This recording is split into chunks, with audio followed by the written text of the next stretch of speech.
Marwadi university మంచి భవిష్యత్తు కోసం తెలుగు విద్యార్థులు ఇష్టపడే యూనివర్సిటీ. కాల్ 9059052378 9059052379. శ్రీకాకుళం జిల్లాలో ఘోర విషాదకర ఘటన చోటు చేసుకుంది.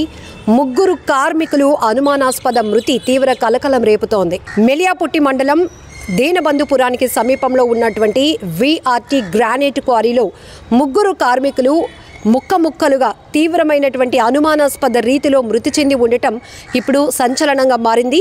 మొదట వాతావరణ పరిస్థితులపైనకి ఈ ఘటన తోసేయాలి అనుకున్నారు, కానీ వాస్తవాలనైతే నిగ్గు తేలుస్తున్న ప్రయత్నంలో పోలీసులు అయితే ఉన్నారని చెప్పొచ్చు.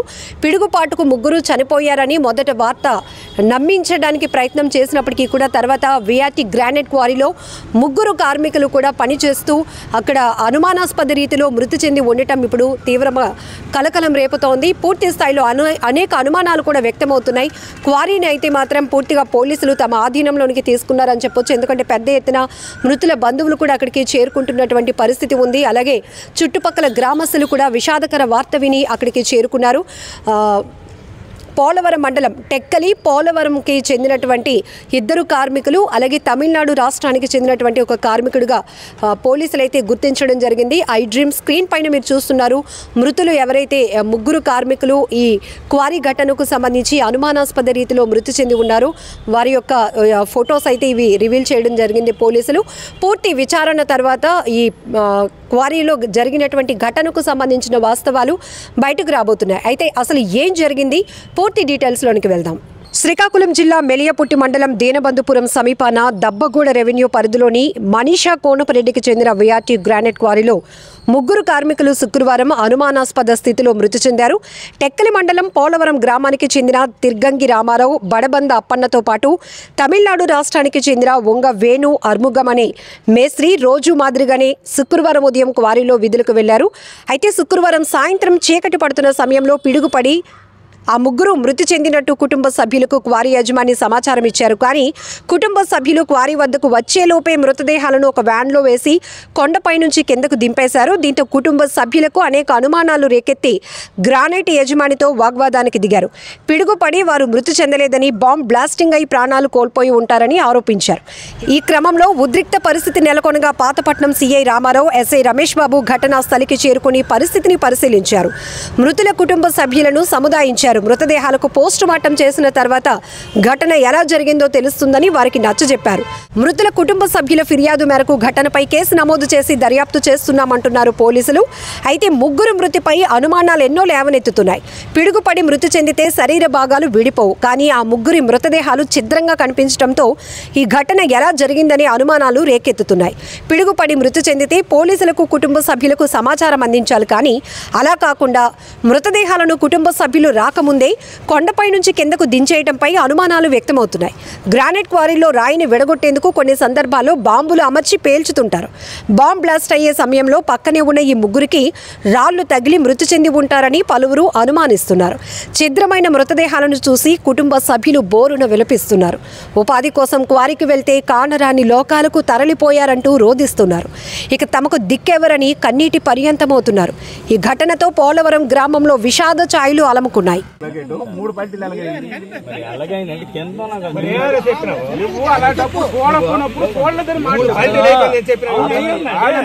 నువ్వు మూడు పల్టీలు తోసినరా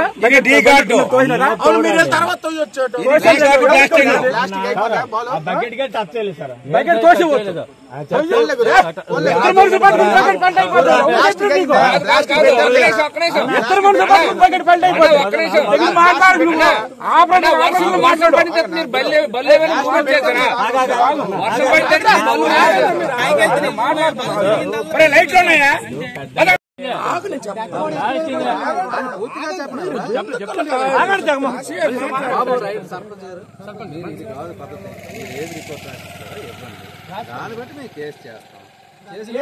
సార్ ఇప్పుడు ఆయన మాకు మేనేజ్మెంట్ మాట్లాడతాను వచ్చి ఎలాగైతే అలా మాట్లాడదు. నువ్వు బ్లాస్టింగ్ చేశారు ఒరిజినల్ చెప్పాను.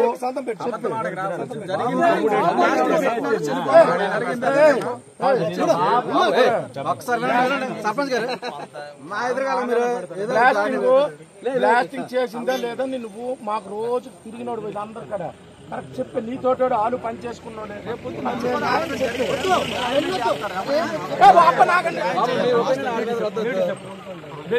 కక్కొచ్చినా కళ్యాణం వచ్చినా ఆగదు అంటారు. కానీ ఓ యువకుడి పెళ్లి 3 రోజుల్లో 2 సార్లు ఆగిపోయింది. ఇదేంటి అని ఆశ్చర్యపోతున్నారా? అవును, అబ్బాయి పెళ్లి చేసుకోవాల్సిన అమ్మాయి 3 రోజుల్లో పెళ్ళుంది అనగా తనకు నచ్చినటువంటి ప్రియుడితో వెళ్ళిపోయింది. ఇంత మంచి అబ్బాయిని వదులుకోవటం ఎందుకు? దాంతోడు పెద్ద కూతురు చేసిన తప్పుని సరిదిద్దాలనే ప్రయత్నంలో ఆ అమ్మాయి యొక్క తండ్రి మరొక నిర్ణయం తీసుకొని రెండో కూతురికిచ్చి ఈ పెళ్లిని జరిపించాలి, పెళ్లి ఆగకుండా చూసుకోవాలి అనుకున్నారు. కానీ సరిగ్గా 3 రోజుల తర్వాత ముహూర్తం టైంకి అసలు విషయం తెలియటంతో మళ్ళీ పెళ్లి ఆగిపోయింది. దీంతో 3 రోజుల్లో 2 సార్లు పెళ్లి ఆగిపోవడంతో ఈ అబ్బాయి అంత దురదృష్టవంతుడు మరొకడు ఉండడేమో అంటూ ఒకవైపు నెటిజన్లు కామెంట్ చేస్తూనే మరొక వైపు తమ అభిప్రాయాలను కూడా చెప్తున్నారు. ఇంతకీ ఈ దురదృష్టవంతుడు ఎవరు? అసలు ఆ ట్విస్ట్ ఏంటి? ముహూర్తం సమయానికి పెళ్లి ఆగిపోవడం ఏంటి? ఇవన్నీ కూడా డీటెయిల్స్లోకి వెళ్ళి చూద్దాం. రాజన్న సిరిసిల్ల జిల్లా ఎల్లారెడ్డి మండలం నారాయణపూర్ గ్రామంలో శనివారం సినిమాటిక్ సన్నివేశం కలకలం రేపింది. ఇదే గ్రామానికి చెందిన నిరుపేద దంపతులకు 3 కూతుళ్లు. పెళ్లిడుకు వచ్చిన పెద్ద కుమార్తెకు మంచి సంబంధం చూసి పెళ్లి కుదిర్చారు. మే 17 రోజున ముహూర్తం నిర్ణయించారు. అయితే అమ్మాయికి పెళ్లిష్టం లేకపోవడంతో తల్లిదండ్రులు బలవంతంగా ఒప్పించారు. 2 కుటుంబాల్లో పెళ్లి పనులు పూర్తయ్యాయి. అయితే సరిగ్గా మే 14వ తేదీన పెద్ద కూతురు ఇంట్లో ఎవరికీ చెప్పకుండా తను ప్రేమించిన అబ్బాయితో వెళ్లిపోయింది. లబోదిబోమన్న తల్లిదండ్రులు పోలీసులను ఆశ్రయించగా పారిపోయిన 2 మేజర్లు కావటంతో చేసేదేమీ లేదు, పెళ్లి క్యాన్సిల్ చేసుకోమని చెప్పారు. అంతా పెళ్లి క్యాన్సిలే అనుకున్నారు. అయితే అబ్బాయి మంచివాడు. దాంతో ఆ కుటుంబంతో సంబంధం వదులుకోవటం ఇష్టం లేక అమ్మాయి తల్లిదండ్రులు తమ రెండో కూతుర్నిచ్చి అదే ముహూర్తానికి పెళ్లి చేద్దామని అనుకున్నారు. అందుకు అబ్బాయితో సహా కుటుంబ సభ్యులు కూడా ఓకే చెప్పేయటంతో పెళ్లి పనులన్నీ పూర్తి చేశారు. పెళ్లి ముహూర్తం రానే వచ్చింది. సరిగ్గా తాళి కట్టే సమయానికి పోలీసులతో సహా ప్రభుత్వ అధికారులు ప్రత్యక్షమయ్యారు. స్టాప్ ద మ్యారేజ్ అన్నారు. అదేంటి అని అందరూ అవాక్కయ్యారు. పెళ్లిపేటలపై ఉన్న అమ్మాయి మైనర్ అని, చట్ట ప్రకారం మైనర్ వివాహం నేరమని, పెళ్లి వెంటనే ఆపేయాల్సిందేనని ఆదేశించారు. తమ రెండో కూతురుకు 17 సంవత్సరాల 7 నెలలు అని, ఇంకో 5 నెలలైతే మేజర్ అవుతుంది, ఇప్పటికే పరువు పోయింది, ఆపకండని ఆ తల్లిదండ్రులు ఎంత వేడుకున్నా అధికారులు తమ డ్యూటీ తాము చేశారు. పెళ్లిని ఆపేశారు. మేజర్ అయిన తర్వాత చేసుకోండని 2 కుటుంబాలకు కౌన్సిలింగ్ ఇచ్చి వెళ్లిపోయారు.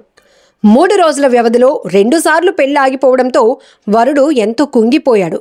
మరో 5 నెలల్లో మళ్లీ ఘనంగా పెళ్లి జరిపిస్తామని బంధువులు ఓదార్చారు. ఏదేమైనా పెద్ద కూతురు చేసిన పనికి 2 కుటుంబాలు మానసికంగా, ఆర్థికంగా ఎంతో నష్టపోయాయి.